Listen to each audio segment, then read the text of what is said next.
Would it really be PAX if we didn't do like top 5 gaming desktops at the Intel booth? The answer is yes. Yes, it would. But this is good too. So we're gonna start with a system that was done up by our buds over at BS Mods. You always gotta include those guys because their systems are always so gorgeous. So in this case, get it, case? They started with a Case Labs SM8. They got the just primed version so that they could put their trademark automotive grade finish on this puppy. I mean, what do they not put a beautiful automotive grade finish on?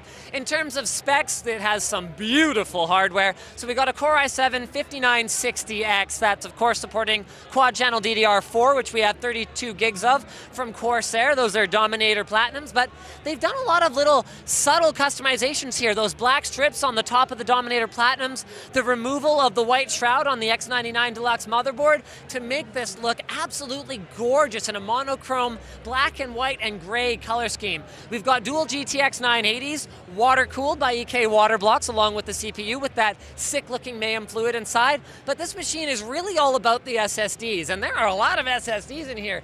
We've got 2 750 series SSDs plugged directly into PCI Express slots down there.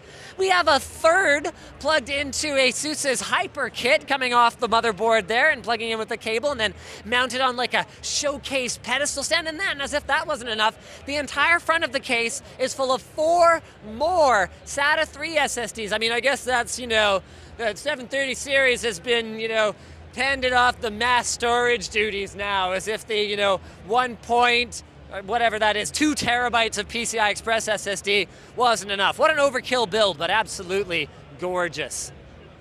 Number 2, you know that song that, you know, I'm always singing? I like little builds, they make me feel so good.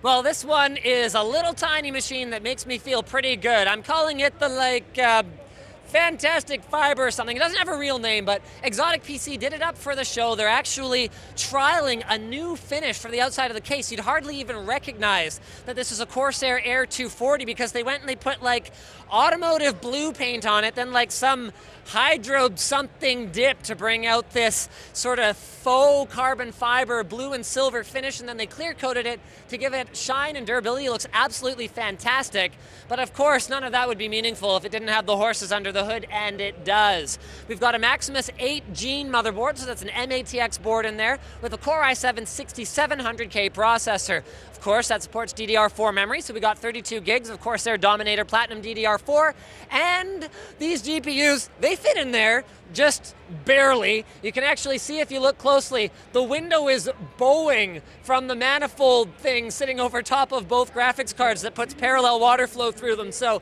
they did get them in there, even if it was a bit of a tight fit. And of course, this is always a nice finishing touch for me. I mean, mounting your SSD in a drive sled is so like, you know, 2000s. It's 2015, mounted to the window. Loving it, nice touch.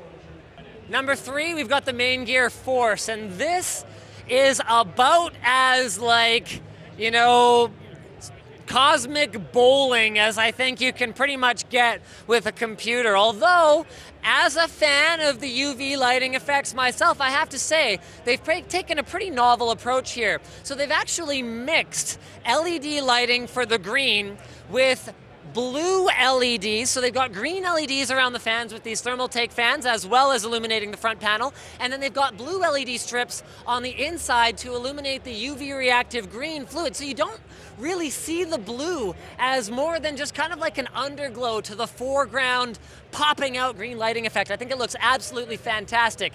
As you can clearly tell, it's custom water cooled in a really, really neat way. So they've got 2 pumps in the bottom that split the flow between the CPU and the GPUs and then bring it all back together right at the reservoir that screws right onto the top of the dual pump unit.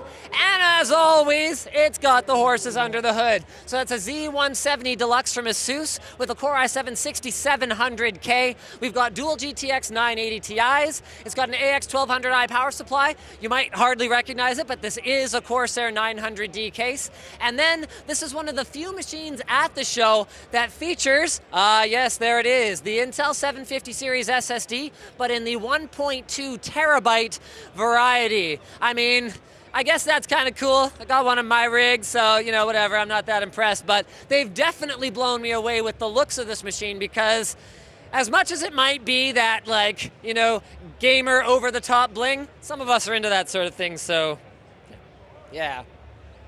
So it's time for system number 4, and this one is an absolute beauty. It's actually in the Intel booth because it's running an early build of Karma Incarnation 1, like a moral choice point-and-click adventure game, but we're here for the hardware anyway, so we're gonna focus on this puppy. Cybertron has put this beast of a machine in a just gorgeous aluminum and glass enclosure from Inwin that has all the fixing. Let me check this out. It's got front USB Type-C.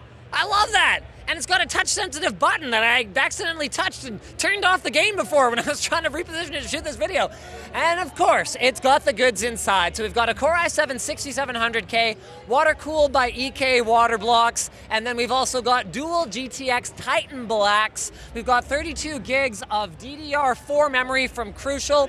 We've got an EVGA power supply of some sort. It's like buried in there in this very uniquely laid out interior that has like a triple 120mm radiator in the back, and then it's got like another fan here, and then all the water cooling tubing, which is hard pipe, by the way, looks beautiful, is like stealthily run up here and run between all the components. It's got another dual 120mm radiator in the front. It's got 2 more intakes in the bottom. I mean, the thing is cooled to the absolute nines, and of course it's got, yes, there it is, an Intel 750 series 400 gig PCI Express SSD down there, all on an Asus Maximus 8 Ranger. Man, I love this, like, just slightly lit but very dark, like contrasty, almost like comic booky looking color scheme they got going on here. Just beautiful. System number 5 is something you don't see from us very often. This is a tier 1 pre-built machine. I mean, those suck, right? Now, this one looks pretty darn interesting to me. This is the Acer Predator, and while the look might be quite polarizing, Nick calls it the armadillo, but I think it looks more like the front of a tank tread or something. They've done a few things that are kind of cool here. So in your front, with your front I/O, you got your SD card reader, your headphone, microphone jacks, 2 USB 3, and boom, what's that? Headphone holder. Yeah, that's right, headphone holder right in the front of the case. Okay, fine, that's kind of bizarre. You've got your optical drive, just in case you still have one of those. This is pretty cool. Pop this baby down, you got a hot swap, either 3.5-inch or 2.5-inch sled, so you can go ahead and do a hard drive upgrade pretty easily, should you so desire. We're just gonna leave that. Now, this is where things get really interesting on this one. It is almost impossible to get open without instructions, but of course I managed it. In fact, one of the people showing people around at the Intel booth was like, yep, I straight up don't know how to get that out, because it is kind of weird in terms of its construction. It's like a normal Acer case inside, see, just like very normal case construction, and then it's actually got like a gigantic body kit on it or something.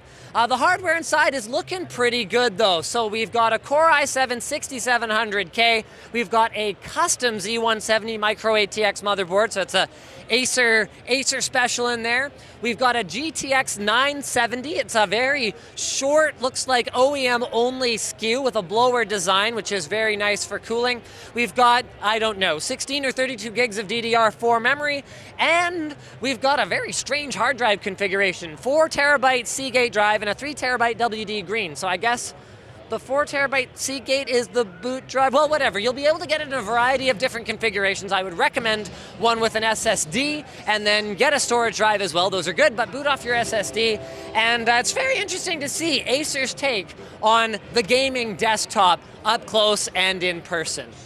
So I think that's pretty much it, guys. Thanks for checking out our top 5 gaming desktops at the Intel booth here at PAX Prime 2015. Don't miss any of our PAX Prime coverage because it's all freaking awesome. I haven't actually watched any of it yet because, like, Luke did it and I haven't watched it yet, but I'm sure it's awesome.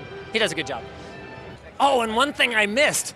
It's got a turbo button. Bringing back the 486 days. Yeah.